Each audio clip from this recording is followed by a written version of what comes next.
What's up, guys? Welcome back to another video, fresh off of a couple of different anniversary events, as well as the pre-release for FB05. Been trying a bunch of different decks. Last weekend, I tried the yellow Janemba. I got top four at two different anniversary events, and decided to put that deck back into the lab. And then I tried yellow Vegeta this weekend and had a lot better results. We got the dub, as you can see. We got the new Goku winner card here. Got a gold green marker and cracked the secret rare in my prize packs and the alt. So overall, really good weekend.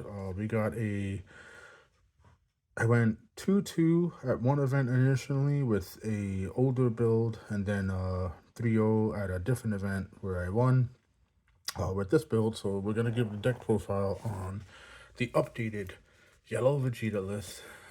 Probably my favorite deck. You already know what this guy does. On the unawakened side, you draw one card, and your life is at 4 or less. You draw one, flip them over. And then on this turn, he draws a card, he's 20k power, and then at the end of your turn, you switch up to 2 of your rest mode energy to active mode. So you basically play this as a defensive powerhouse, and we'll go over some of the new tools that we got in this deck with the new set. So obviously, not much has really changed because we still play the one-drop Bulma package. So we have this Bulma, which gets you back an extra card with the cost of 2 or less back from your drop. And that's what she does. So she refuels your defensive cards. I misplaced my fourth one somewhere, so I gotta find it. But this is 4 copies of this particular Bulma where she has the active battle, and you can rest mode her and either rest mode one of your opponent's cards with a cost of 4 or less. And then if you have a rest mode battle card with a cost of 3 or more, and you can also draw a card. So she's one way to draw a lot of cards. Some more new tricks. We are doing 3 copies of the 1 cost Frieza on play. You can rest mode a battle card. It's a 1k combo power. Really good stuff. Kind of liking the card a lot in this deck because of the way the format has kind of shifted. We got 4 copies of Yamu still. We're not playing the 2-drop Bobby anymore, but this is the cantrip. It can be any cantrip you want. And that's what's pretty good for the deck. Moving on to our attackers, we got a little bit more battle cards this time around that do things. We have this new 3-drop Janemba on play. You take a life, you untap an energy, and you can rest mode one of your opponent's cards.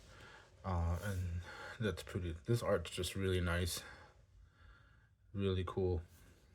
But basically, it almost operates as a pseudo version of the 3-drop Vegeta that we played. Like, with the 3-drop, you can play any 1 cost card from your hand to the field, and normally it's this Bulma here. You can kind of do the same thing with this Janemba because you're paying 3 energy, and then you're untapping 1 energy, and then you can use that 1 energy to play this Bulma. Or play the cantrip. It's almost very similar. The thing I like more about this one is it's 25k attack, and this protects your board. So they both have utility, and they're both very good to use in the deck. No more Majin Buu, because we have an even better barrier card now. We have 4 cost Frieza secret rare, 30k attack. When attacking, you pay 2 energy, and you can choose one of rest mode battle cards on your opponent's side of the field with a cost of 5 or less, and you place it in its owner's drop. It does not KO, so any of the cards that say when KO, this card gets around those effects, and that's what makes this guy a monster in the format. And then with the 4 drops, we stay with the staple package for the Son Goku. We like locking cards on attack, on play, and putting those pesky boss monsters to sleep for large portions of the game. And then if we're trying to clear boards, we have basically our double attack Vegeta, 25k, choose up to one of your opponent's rest mode battle cards with a cost of 3 or less and KO it, and then switch this to active mode. And the best thing about it is because it says choose up to 1, you can choose 0 battle cards and still restand them and attack again. So that's constant 25,000 attack pressure. Another new card, we play 2 copies of the new Bio Broly. It's a 5 mana, 35k attacker. On play, you draw 1 card, and then you switch 2 of your energy to active mode. That's a really powerful effect. Won a lot of games by just playing this and then swinging and doing 2 death balls, which, you know, we still play. 6 cost Frieza. Kind of reduced it. I went from 3 to 1 because I feel like we draw more cards now, and I'm able to draw into the cards that lock down battle cards a lot easier. So those cards will stay in rest mode, and then you drop your 6-drop Frieza, and it does things. So I want to talk about these 2 cards. The actual list played 2 Dazzling Onslaught, but a lot of people were asking me why I did not play Hell Rakasha. And I only sleeved it up just for the purpose of this video, but I wanted to go over the differences between these 2 and why, which one I feel is better. So Dazzling Onslaught and Hell Rakasha both do almost the same thing. They give your battle card plus 25k power, and then the difference is in the follow-up effect. Dazzling Onslaught untaps 1 energy, and Hell Rakasha targets one of the opponent's battle cards and switches it to rest mode. So both have really good utility in the deck, but for the purpose of the deck profile, I played 2 Dazzling Onslaught, and that's because I always wanted to make sure I had an energy untapped for the following cards, such as Death Ball, as well as the 4 copies of Time Reround, which, you know, these haven't left the deck. Like, they're still in the deck. They're still really good. So I preferred Dazzling Onslaught because depending on what my opponent was throwing at me, I could defend, maybe combo out if it was a large attacker, untap an energy, and have a follow-up defensive play with either Death Ball or Time Reround. Hell Rakasha never really came up in any situation that I played against, so that's why I didn't play it. But just for the purpose of the video, you know, I wanted to show like the differences between the 2.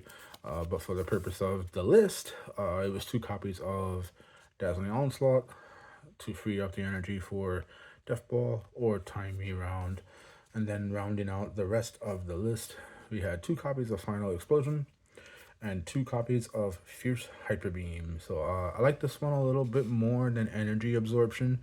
You draw 1 card, and then you choose one of your opponent's rest mode battle cards, and it can't switch to active mode during the opponent's next turn. I just really like locking down certain battle cards. I know Energy Absorption can rest mode a card, but it can only rest, you only get to draw if it's a 4 or more, and with this card, you always get to draw. So I thought this was a little bit better.